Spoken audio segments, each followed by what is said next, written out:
And now we're going to turn to a subject which is a little bit out of our normal lane. Our mission is to talk about Maryland politics and in particular what goes on here in Montgomery County. But because this is a national topic that affects us all, I thought it was important that we bring this up. The Middle East remains a geopolitical powder keg, and escalating hostilities between Israel and Iran are drawing international concern. Mike, former Secretary of Defense Robert Gates wrote, "If Iraq and Afghanistan have taught us anything, these things are easier to get into than get out of." So what he's reflecting there is the law of unintended consequences. Are we stumbling our way into a greater war? I think we are. I think, unfortunately, our president has tried to simplify way too many things and wants to have things be binary choices, that you're for this, you're against this, we're for that, or we're against something else. And it's a binary option. And the reality is that the world is very complex. And these have been complex issues for a long time. And if they were that simple and that binary, I think many, many smart people would have moved us in a positive direction before. And so I think there's a lot of bluster. I think there's a lot of positioning. And I think trying to figure out how to oversimplify this is going to get us into a very difficult place. Although I'm very intrigued now. One of the things that the president says a lot is, "I'll have an answer in 2 weeks." That seems to be his answer for a lot of different things. And so now we're on 2-week watch to see what brilliant thing is going to come out that is going to help us lead down this pathway. And I'm concerned that we're not actually having conversations and trying to work to the outcomes, but we're actually trying to bluster our way to somebody doing something that we can then get on the right side of. So Jackie, unlike other uh, conflicts around the world, the government in Iran has expressed one desire, and that is death to America and death to Israel. Should we take them seriously? And what role should America play in this emerging crisis? I absolutely think we should take them seriously. There's a very common phrase: when people show you who they are, believe them. They've given us no reason to think that this is all bark and no bite. So this is a very serious issue. In terms of whether or not we should be wading in any more than we already are, I'm very convinced that Bibi already has a plan in place to take out the nuclear facilities that need to be taken out. And I think that Trump's 2-week timeline is making sure that whatever Bibi has planned, if he doesn't need us to get involved, if he's got it all figured out, there's no reason for us to get involved.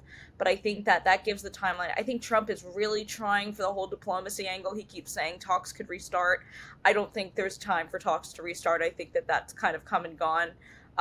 So I think that Trump is really just waiting to see if Israel is able to do this on their own. And if not, it is in our best interest to shut down this nuclear program. And I don't think Iran has the capability to sustain a long-term war like we saw in Iraq and Afghanistan. So you can see it with how many missiles they're currently shooting into Israel.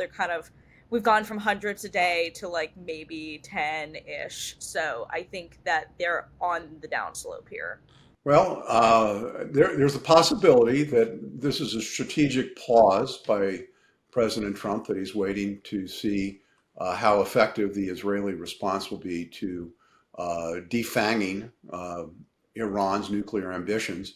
But the other issue is whether Iran will be susceptible to this, and it may cause America to get involved militarily.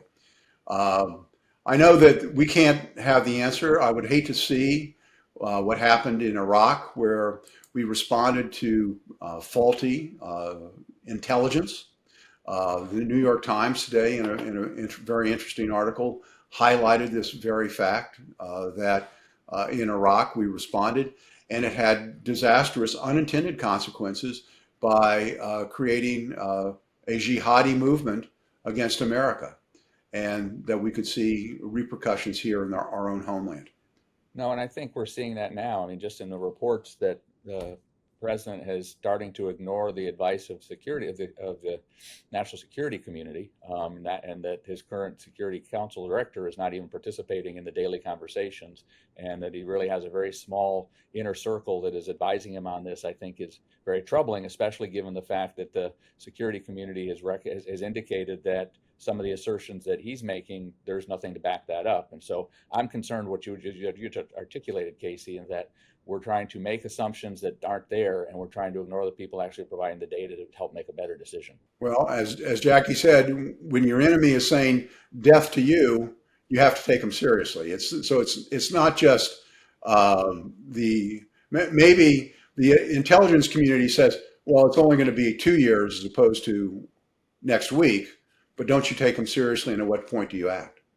Well, but I think the other point that Jackie made, which was also good, is how sustainable is what Iran has in the first place? If they can't even actually sustain an effort against Israel, there are lots of people who can make lots of threats, and so you also have to take the rest of that information into account as well, and be able to figure out what the proportionate reaction and response are to be.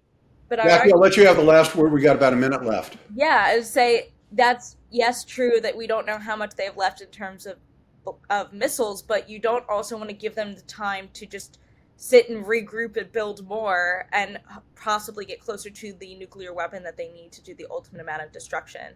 So I'm in favor of taking it out before it gets to that point, and even if they're only halfway there, I'd rather them be not there at all. So I think it's a lot better to take out the nuclear facilities sooner rather than later, just to prevent any possibility of them obtaining. If they were that simple, that would be interesting and an interesting play. But as we started the conversation, I'm pretty sure it's not that simple.